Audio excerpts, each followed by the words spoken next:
So I'll show you the different parts of the adjuster system first, and then I'll show you how it works. These are the upper pivot bolts, and when you're going to adjust the belt, those need to be loose. Down underneath here, there are two big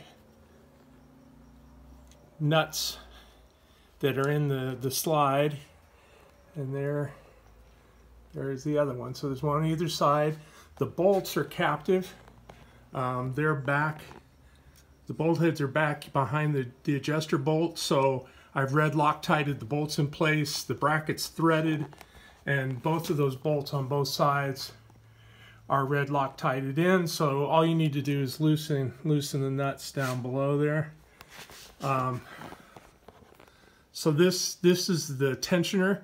And you know, it's pretty obvious. You tighten this in, and that rocks this assembly forward, which tightens the belt. And the belt should be just a little bit of give, you know, not super rock hard. Definitely don't want it floppy, and you want it pretty straight. When you look down it, you don't want a ton of bow to it. That means it's too loose, and that'll cause it to skip.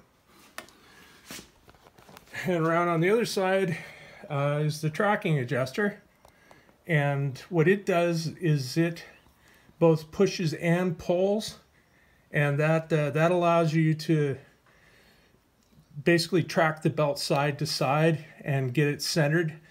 Obviously you don't want it running off of the end like you had, and you also don't want it running to the inside and scrubbing on the flange on the inside of the big pulley, because that makes noise and wears the belt, and you know, it's basically it's going to cause it to run noisy and not straight.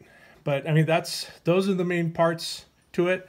The two nuts that you see there, don't loosen those. There's no lock nut on this side. You don't really need one on the tracking adjuster, so that's just used to get the belt running straight.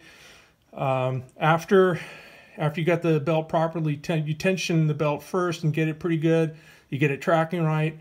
Then you lock down the slide nuts, and you lock down the bolts and nuts on the top. And then there is a lock nut here on the tensioner to make sure that the motor can't slide back under power. So that's, you know, a positive stop, so that the slide adjuster can't slip. But that's pretty much everything. It's, you know, it's not really that complicated. So now I'll show you how to adjust it.